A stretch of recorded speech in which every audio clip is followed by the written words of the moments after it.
Thank you, Jason. Welcome everybody to this beautiful morning, this Saturday morning. Before we start, Newcastle Rowing Club acknowledges and respects that we operate and have our building on the traditional lands of the Worimi people, and we respect the elders past and present. Today we have some special guests. We have Declan Clausen here representing the Lord Mayor. The Lord Mayor is the patron of the club.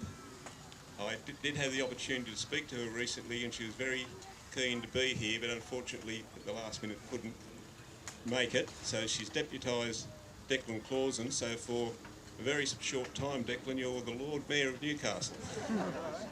So thank you for coming. Orica is the next most important people here, because Orica, it's through Orica's community investment program that's why we're really here. And we have the General Manager, Scott Reid, over here, and members of his panel, Cherie, I'll get it right in a minute. We have Cherie, Nicole and Todd. Where's Todd?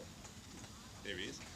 And there were other members. They were the members of the panel that thought this was a great idea. And we have members from the Carrington community here. And of course we have the artists and the sculptor are here. So we've got a nice representation of the club itself and of the community from Carrington. This project started quite some time ago. It's taken quite a long time to get here. But it's a very special project in that it recognises rowing.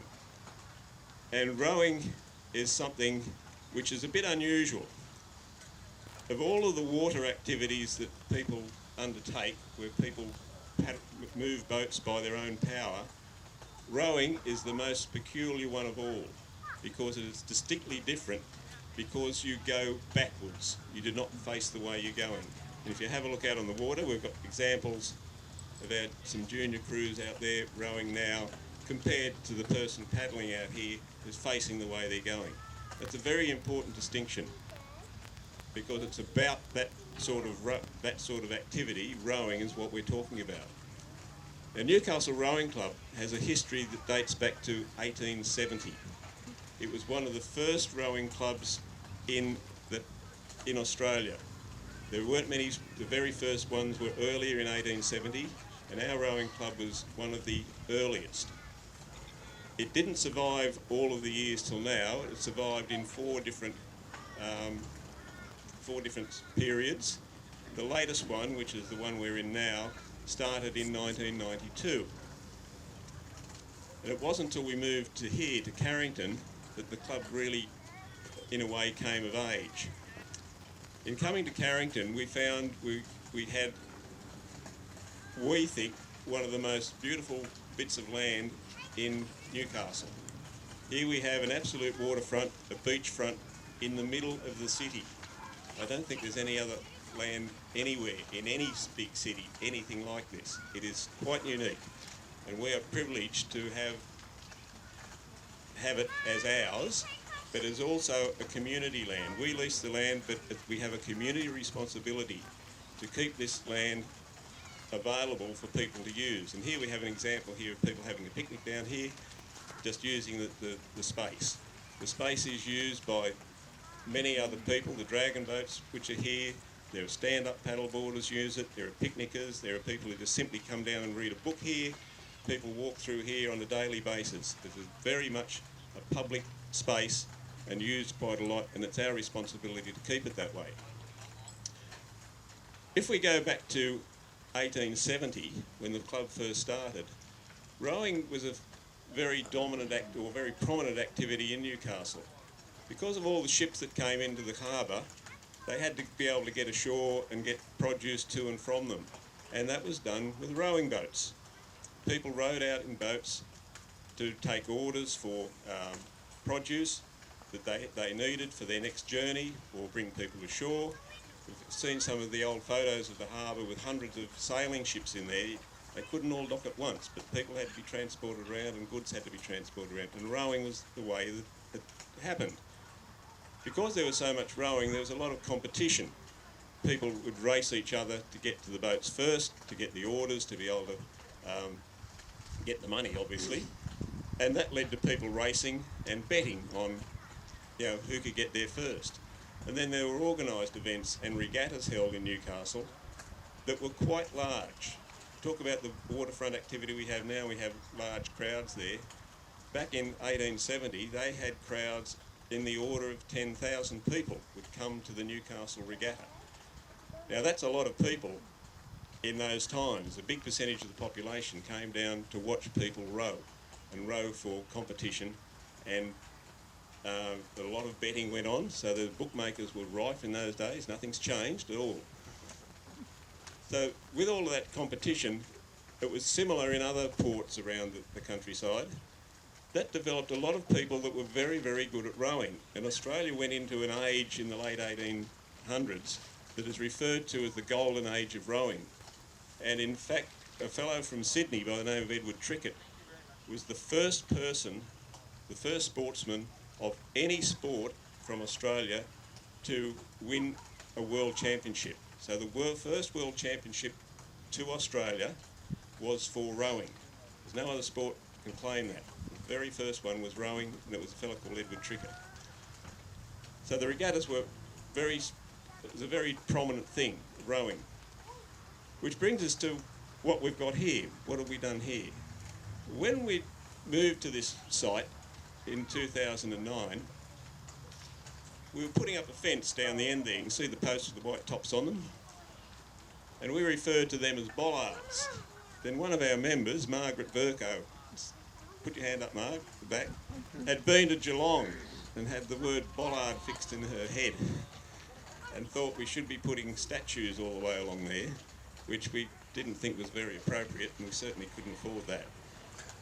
And so we thought about it, discussed it. It was always there in the background. And then in 2013 we got the opportunity with Orica calling for submissions for the community investment grants. And so we put together a case, thinking, oh, this is not going to get up.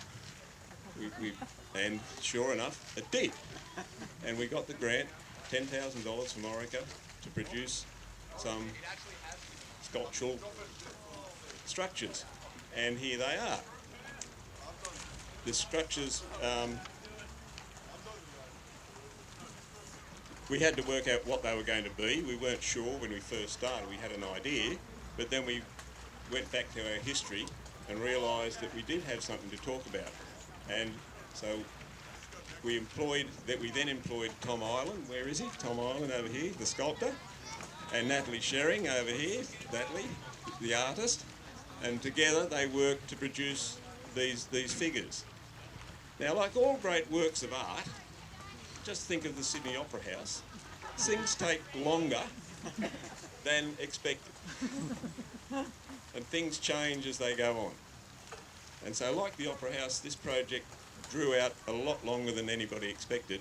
And I have to thank Orica's tolerance with us for that, because it was very much longer than we originally said. But we got there, and we're here now to commemorate that and to unveil the plaque here, which tells you all about it. Now, who are they? What are they?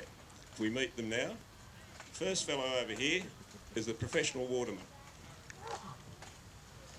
Now, we don't have a name for him, but his name would have been George or Harry or something like that, or Fred. And he is a professional waterman. They were dressed up in waistcoats. They rowed out in the boats to see who would get there first, to get the produce, get the orders, and make their money. But that's, we'll call him Fred for the moment, professional waterman. Around about 1870, that's what he would have looked like. This fellow over here is George Towns. Now they're looking in different directions, there's a reason for that. The waterman's looking to the harbour. Now George Towns was the most decorated rower from this region, the most famous rower from this region. He grew up on Dempsey Island, or one of the islands that forms Kooragang now, and would row produce from his family's farm down to the city each day. 7 kilometres there, 7 kilometres back. And as a result of that, he became a world champion sculler. He went over to England and he was a world champion from 1901, I think it was, to 1906. He wasn't a member of Newcastle Rowing Club at any stage, he was actually a member of Sydney Rowing Club, but he was a world champion. He retired from that and he started building boats. Now, the most significant thing this morning is that we have two of his grandchildren here. We have Richard and Pat Towns. It's really wonderful that they could come along today to see this and take part in this ceremony. So Richard and Pat, most welcome. And to actually have descendants of George Towns here, I think is something very, very special for Newcastle and for all of us here this morning. So that's George.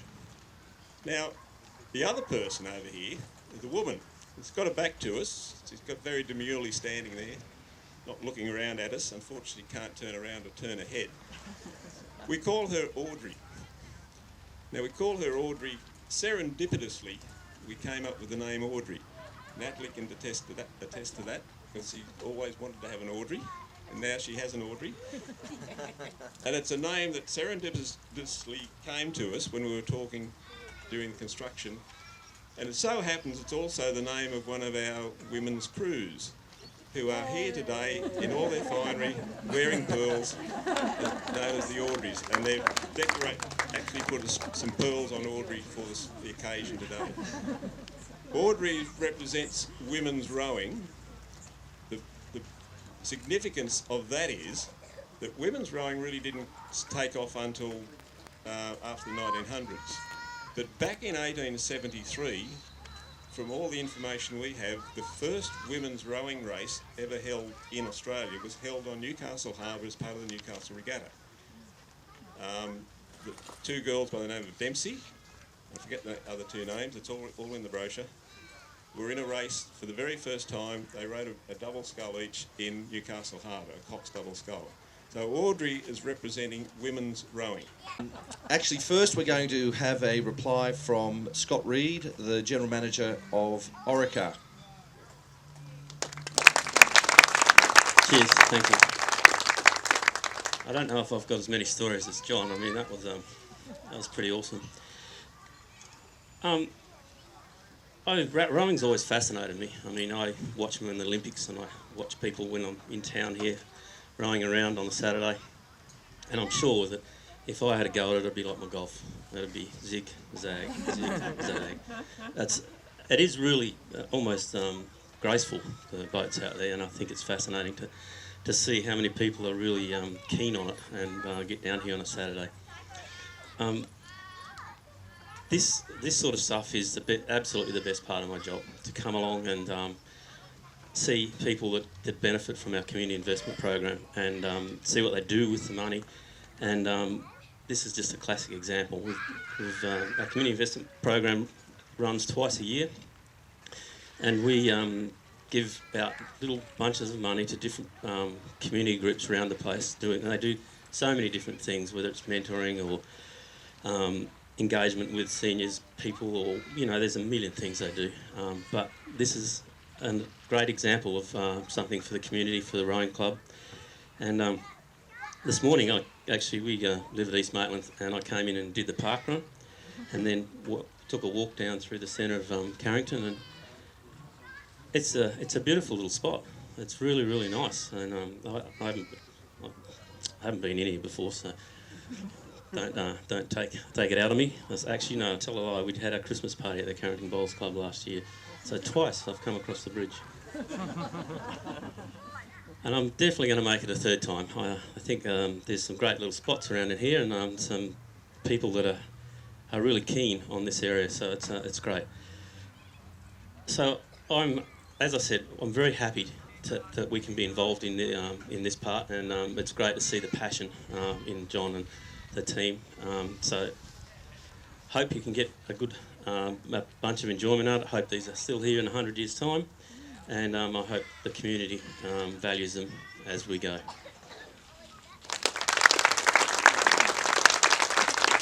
Thanks very much, John. There is another bonus to this for the people on the committee. This is this brings closure to the bollards that have been in the minutes for over a decade since I've been on the committee. So thank you also, Scott, for your hand in that. I'd ask you to come over here, Scott, and if we could have Richard Towns to come forward, grandson of George,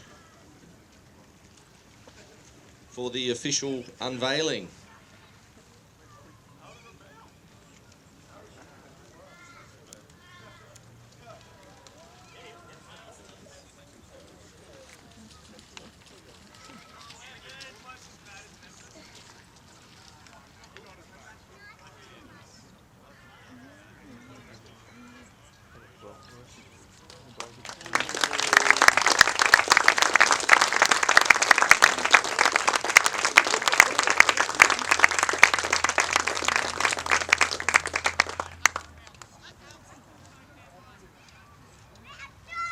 I'd also like to thank Total Engraving and Joe Rigby, who did all the engraving on this wonderful plaque. So obviously we'll all have a look at it shortly. Thank you, gentlemen. Another bit of good news is that there's a breakfast, and I'd like to thank our barbecuers who've been cooking up a storm over there. Please, I'd like to thank all the caterers for putting this on this morning. I'd really like to thank you all for your attendance, and please come along and have a look, and let's enjoy a sausage roll or something together. Thank you. Bye-bye.